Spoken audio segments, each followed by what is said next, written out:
Buenos días muchachos, feliz semana para todos. Esta es la clase de español para grado 11. No nos vimos la clase pasada porque fue festivo. En la clase anterior vimos los hechos problemáticos, que era la parte 2 del ensayo, ¿cierto? Ya sabemos que los ensayos generalmente son los que destacan una idea personal acerca de un suceso, una noticia, un acontecimiento, y entonces nosotros buscamos argumentos para sustentar nuestra opinión acerca de ese suceso o esa noticia, ¿listo? Ya les dije que los argumentos son algo muy bien formado para poder convencer, poder transmitir o poder persuadir a la persona o a las personas que están leyendo o escuchando nuestro mensaje. Hoy vamos, el estudio de la lengua castellana son muchas cosas. Hoy vamos a ver un poquito de literatura. Me van a decir, ay, pero siempre vemos lo mismo. Resulta que en cada grado siempre van a haber los mismos movimientos literarios, pues porque siempre fueron los mismos, sino que en cada grado vamos avanzando en profundidad y vemos distintas obras de distintos autores y eso es lo que marca la diferencia entre un grado y otro. Entonces vamos a ver la literatura del Renacimiento. Del Renacimiento pues nos llega como la idea de Leonardo da Vinci, de Miguel Ángel, de Shakespeare, de Cervantes, la imagen de una época pues como llena de genios, de gente muy brillante, muy inteligente, que se convirtió en artistas, en poetas, en pintores, ¿cierto? Entonces reconozcamos que el Renacimiento es como el origen del mundo moderno, ¿sí? Dio el origen a las ideas que tenemos ahorita, a las expresiones artísticas que tenemos ahora y tal como lo conocemos. Más no hay que perder de vista el hecho de que cuando algo renace es porque hereda algo o mucho del pasado, ¿cierto? Porque trae consigo como todas esas tradiciones o todas esas ideas que trae el pasado para poder sobre ellas forjar los cimientos de algo, ¿no? ¿Cierto? Entonces vamos a ver un poco del contexto histórico. La época de las invenciones y los descubrimientos, ¿cierto? Hacia el siglo XIV más o menos comienza a darse en Italia las primeras manifestaciones de lo que será pues un periodo de cambios y renovaciones que conocemos con el nombre genérico del Renacimiento. Esos cambios no solo se dan en la literatura, sino que se dan sobre todo en la parte social, en la parte económica, en la parte política, en la parte cultural, porque todas esas cosas, la forma en cómo se desenvuelve y se desarrolla el ser humano, a partir de eso es que nace la literatura, ¿cierto? Entonces, y que implica la consolidación como de una nueva visión del mundo. El contraste con el mundo cerrado, que es cierto que había dado como lugar a una sociedad feudalista. Los nuevos tiempos están marcados por un universo pues lleno de cosas nuevas, de un orden nuevo en cuanto a la política, a la religión. Entonces, en primer lugar, las ciudades-estado de Italia, como Venecia, como Florencia, se convirtieron en pequeños estados mercantiles, gracias a la apertura pues de nuevas rutas comerciales. Estas ciudades, ubicadas a la orilla del mar Mediterráneo, contaban con una posición pues privilegiada del comercio, obviamente como todos los puertos donde llega toda la mercancía, por eso eran tan privilegiadas y tan importantes. Entonces llegaban los puertos de Asia Menor y del norte de África.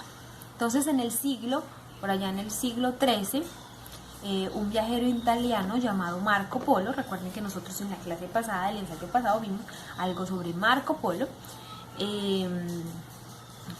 entonces había descubierto pues la ruta de la seda, el camino hacia la China. Entonces en algún momento se dijo que Marco Polo había sido el primero que había llegado a Oriente y había encontrado la China, aunque después eso se puso pues en contradicción porque se dijo que era Jacobo de Ancona. Pero bueno, eso no hace parte de esta clase. Entonces estamos remitiéndonos al hecho de que Marco Polo en su tiempo fue considerado como el descubridor de esa tierra, de la China, y de ahí dependían como las mejores pieles o las mejores telas, incluso la seda. Y aunque el relato por muchos pues fue como un relato fantástico, otros se tomaron el hecho de que al otro lado del mundo, o sea, por allá en Oriente, existían pues pueblos civilizados y grandes imperios con los cuales era pues posible establecer relación, comercializarse y enriquecerse, y eso era cierto. Durante varios siglos los árabes, que siempre han sido reconocidos pues porque son muy buenos con el comercio, habían monopolizado el comercio y la navegación de las costas africanas. Y eran pues los únicos que tenían pues como acceso a las mercancías que traían de ahí, y ellos eran muy ricos. Entonces ellos eran los únicos que tenían acceso al mar Índico, que era el que permitía el acceso con África. Entonces, pero en la segunda mitad del siglo XV, los portugueses pues también lograron como llegar a esas tierras, ¿cierto? Y cruzar el Índico y formar como una colonia europea en la India, ¿cierto? Entonces un siglo más tarde pues los españoles habían seguido un ejemplo, y en lugar de viajar a Oriente por esa misma ruta, o sea por el mar Índico, operaron hospedar pues indagar el Atlántico hacia el occidente, en el cual en muchos mapas medievales pues aparecía pues adornado de dragones y como bestias míticas y salvajes, que asustaban a los marineros, que decían que no podían ir hacia esa parte del occidente porque se iban a encontrar a esas bestias, ¿cierto? Pero en realidad lo que ellos colocaban eso, los que hacían los mapas, era porque en realidad no sabían qué había ahí, ¿cierto? Para ellos eran tierras lejanas, tierras desconocidas, no sabía que se iban a encontrar ahí, entonces marcaban una zona de peligro. Pero por allá, cuando llegó la época de Colón, aunque Colón nunca se enterará pues el sentido de su viaje en sí, porque él tenía como otros propósitos dirigidos hacia la corona, pues resulta que él sí llegó a Occidente, sí conoció la América, descubrió América, y ustedes saben pues que cuando ahí se dio que la relación que se dio con los indígenas, con los pueblos indígenas, cómo se dio pues todo ese suceso de colonización. Colón, y cuando descubrió pues América, ¿cierto? Entonces fue en ese momento del Renacimiento cuando Colón y esos que partieron de España a tierras desconocidas decidieron conquistar Occidente y llegar a las Américas. En 1465 alguien llamado Gutenberg ideó un sistema de tipos móviles que facilitaba como el empleo de las planchas de impresión. Con ello se dio pues el origen a la imprenta, ¿cierto? A la imprenta moderna, o sea, la capacidad de poder como imprimir libros en gran cantidad, que modificó pues los contextos del texto, la lectura, los libros y la cultura, ¿cierto? El diario de los viajes de Colón y las crónicas pues del descubrimiento, además de la Biblia, fueron como los primeros libros que se beneficiaron de esta nueva herramienta, ¿cierto? Que lo primero que se imprimió fue la Biblia y los diarios de Colón, donde contaba pues todas esas historias que vivió en América. Si bien los portugueses y los españoles, apoyados pues por la Santa Sede, o sea por la Iglesia Católica, porque ustedes saben que la Iglesia Católica desde la Edad Media era muy poderosa, se dividieron en dos el mundo que descubrieron, ¿cierto? Ni los franceses, ni los ingleses, ni los holandeses, ni los alemanes, pues iban a quedar quietos a esperar que solamente España fuera allá y se robara todo el oro de los indígenas y ellos ahí tranquilos, mientras los otros tenían más riqueza, más poder, ¿cierto? Todos querían formar parte de ese nuevo descubrimiento, todos querían sacar provecho y beneficiarse. Entonces el mundo nuevo representaba pues grandes extensiones de tierra, que difícilmente pues podían estas dos naciones monopolizar pues el descubrimiento y la conquista. Eso era casi imposible porque los alemanes, los holandeses también tenían recursos económicos, embarcaciones para poder llegar a las Américas. Además ya teniendo la seguridad de que iban a encontrar algo, de que iban a encontrar riqueza, de que iban a encontrar pues terrenos, entonces con mayores veras hicieron el esfuerzo de hacer semejante viaje. Entonces por otra parte, las recién consolidadas pues naciones europeas que abandonaron el esquema medieval para convertirse pues en estados muy poderosos, regidos por un monarca absoluto, requerían de fuentes adicionales para expandirse comercialmente, ¿cierto? Y las Américas eran pues una muy buena opción. A comienzos de entonces del siglo XVI empieza a darse en Europa las guerras por la religión, ¿cierto? Mientras en España se declaraba pues la firmeza a la Iglesia católica, apostólica y romana, ¿cierto? En países como Alemania y Francia, Inglaterra y Suiza prosperaba pues el cisma religioso.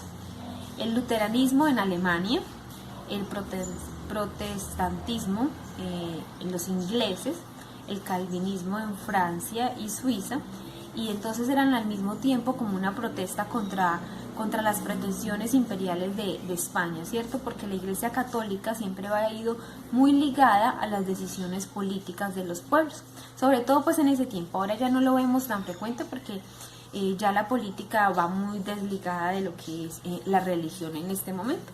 Pero en ese tiempo, como la Iglesia tenía tanto poder, entonces les tocaba unirse a la Iglesia y a la política para ser mucho más fuertes, porque eran monarcas, recuerden, no era algo democrático como ahora que elegían sus propios gobernantes, sino que era algo impuesto.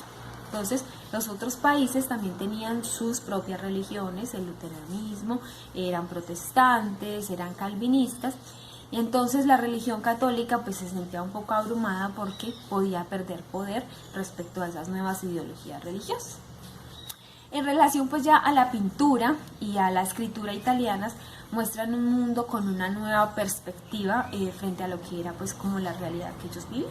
Entonces una imagen del ser humano más idealizado, más bello, más hermoso, suma el equilibrio de la perfección, las capacidades de conocer la naturaleza, de poder apoderarse del mundo, esa idea que nació de que eran muy poderosos porque fueron capaces de conquistar las Américas. Entonces, si bien las escuelas y las universidades siguen dominadas por el estudio, pues como la teología, un estudio muy importante acerca no solamente de Dios católico y apostólico, sino una idea de todas las religiones. Sabios de muchas índoles, como la astronomía, que desde siempre, desde los griegos y los romanos, la astronomía ha sido gran fascinación, poder ver el cielo, descubrir las constelaciones y la relación que ese cielo tiene con nosotros acá abajo. La matemática y la fisiología ponen pues en tela de juicio el descubrimiento, pues el método científico que desde entonces se instauró, ¿cierto? La forma de realizar un experimento. La ciencia basada en axiomas, en silogismos los llegamos a ver en algún momento en la argumentación. Los silogismos, recuerden que son los que tienen dos premisas y nos dan una conclusión, pero entonces para que la conclusión sea correcta, las premisas deben ser verdades, ¿cierto? Eso es un silogismo. Famosos como por ejemplo Nicolás Copérnico, Johannes Kepler, Galileo Galilei, René Descartes, Isaac Newton, plantean una nueva visión del mundo basada pues en una explicación más científica, no tan religiosa o teológica, sino más científica, que se empieza con fundamentos medievales muy teológicos, que la Tierra era esférica, que no era plana como se creía antes, y que viajar por el oriente y el occidente pues era posible porque los hombres lo habían logrado a través de ciencias. A partir del siglo XVI, esta verdad era pues fundida por todo el mundo. Los órdenes como la Iglesia y la política debían reconsiderar pues como sus teorías en las que estaba fomentada la fe, porque los nuevos avances religiosos desmintieron muchas ideas de la Iglesia Católica, ¿cierto? Entonces le quitaron como credibilidad a la Iglesia. Entonces para la Edad Media, según el esquema teocéntrico, la Tierra estaba ubicada pues en la mitad del universo y se suponía que para nosotros éramos todo, nosotros éramos lo más importante. Y las esferas celestes giraban alrededor de nosotros. Dentro del modelo nuevo de Copérnico, la Tierra simplemente es un planeta más, así como lo tenemos ahora, que hace parte de los nuevos planetas, y que nosotros giramos es alrededor del Sol, ¿cierto? Antes no se pensaba eso, ¿cierto? Y era una de esas ideas que la Iglesia Católica había instaurado.